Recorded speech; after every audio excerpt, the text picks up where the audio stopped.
Ladies and gentlemen, welcome back. This is Professor Connect giving you guys a basic breakdown on what unit circles are and why they're useful. So, unit circles are actually an application within trigonometry, and these are some of the coolest applications really that I can think of, because if you can slowly start understanding the unit circle, you can really start putting together a whole bunch of information about trigonometry that can be applied then in classes like AP Physics uses this, Pre-Calculus uses this, and AP Calculus will even use this.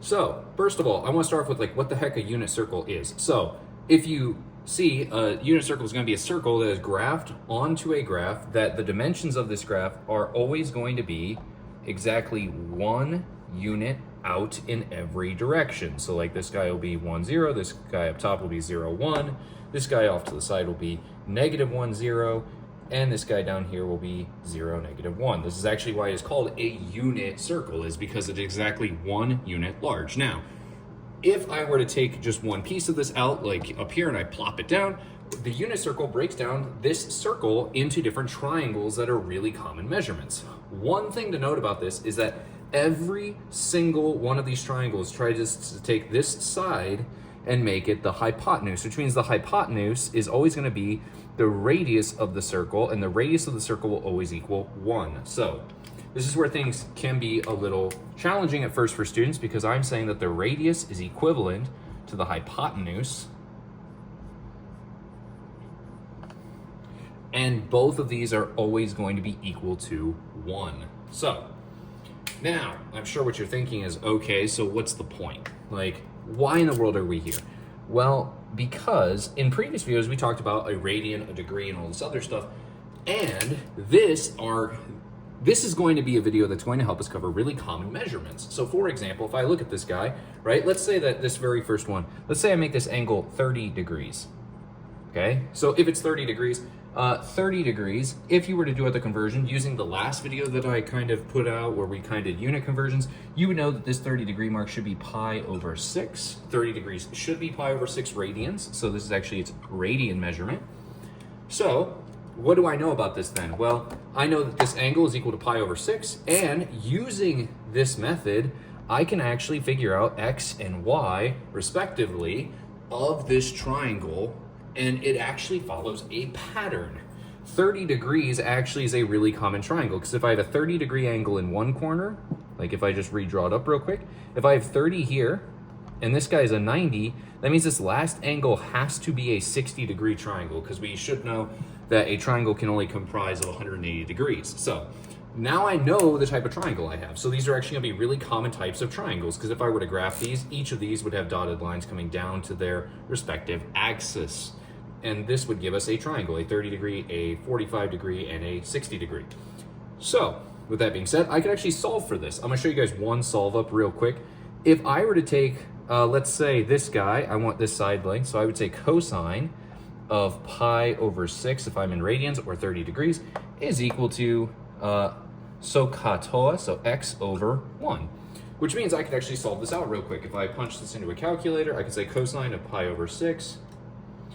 1 second, I need to actually put my calculator in radians, because I just made that mistake. So this guy should actually be equal to cosine of pi over 6 should be equivalent to, let me double check real quick, but should be equivalent to the square root of 3 divided by 2, which that sounds like a very, very weird measurement.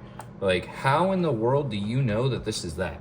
Well, this comes out to be, if you were to punch this in a calculator, it's 866,025. So you would have to actually work this out using Pythagorean theorem, or you could work it out using a couple different measurements. But basically, this one's the bad one. This one's the challenging one, I should say, not bad necessarily. So this guy is equal to the square root of 3 over 2. If I were to solve out the y actually comes out nice and neat. The y is actually the sine of pi over 6 is equal to y, and this y actually becomes just equal to 1/2. I can always check that math real quick. If I say the sine of pi over 6 and I punch this in my calculator, I do in fact get 1/2. So if you don't trust this square root of 3 over 2, what could you do? You could say, well, 1/2 squared plus b squared equals 1 squared. And you could actually solve this out, and you will in fact get square root of 3 over 2. So that's actually where it comes from. So now we know where it comes from. Let's talk about what the heck the unit circle is. The unit circle is a tool. And actually on the AP Physics exams, especially if you're in AP Physics 1, this actually is already mapped out for you in a slightly different look. But basically, each of these covers a different angle. So if I have a 30 degree, this next guy is going to be a 45 degree, and then this guy's going to be a 60 degree. And then I can essentially plot these at different points. So we actually already did it for this first guy. This first guy, a unit circle typically covers a couple different pieces. It says 30 degrees, which we already know should be equal to, this guy's pi over 6. Its unit now, its label, its xy coordinate, is going to be square root of 3 over 2, 1/2. So it goes over square root of 3 over 2 and up 1/2 gets you this point.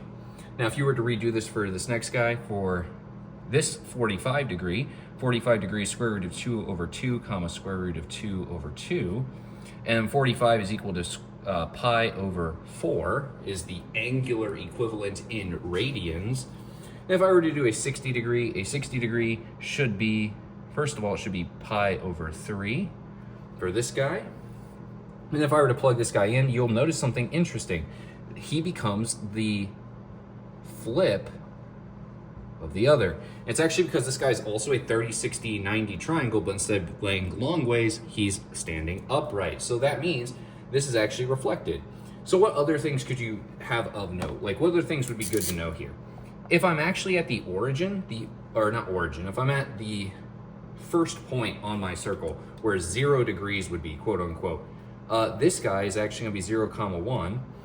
This guy is 1, 0, but this guy is going to be 0 degrees, which is equivalent to 0 radians.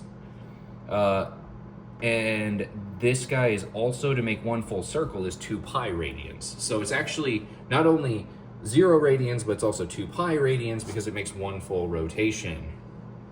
Now, with that being said, what about this guy over here? Well, I can actually start labeling these. This guy right here is going to be pi over 2. This guy over here is going to be just pi. This guy down here is going to be 3 pi over 2.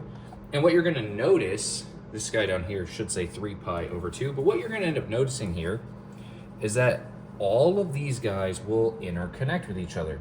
They will essentially be reflections of the first quadrant.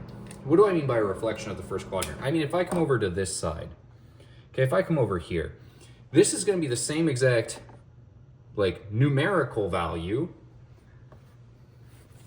of these guys on the right, but the only difference is what axis they're reflected over. So this guy's going to be negative 1/2, comma, square root 3 over 2.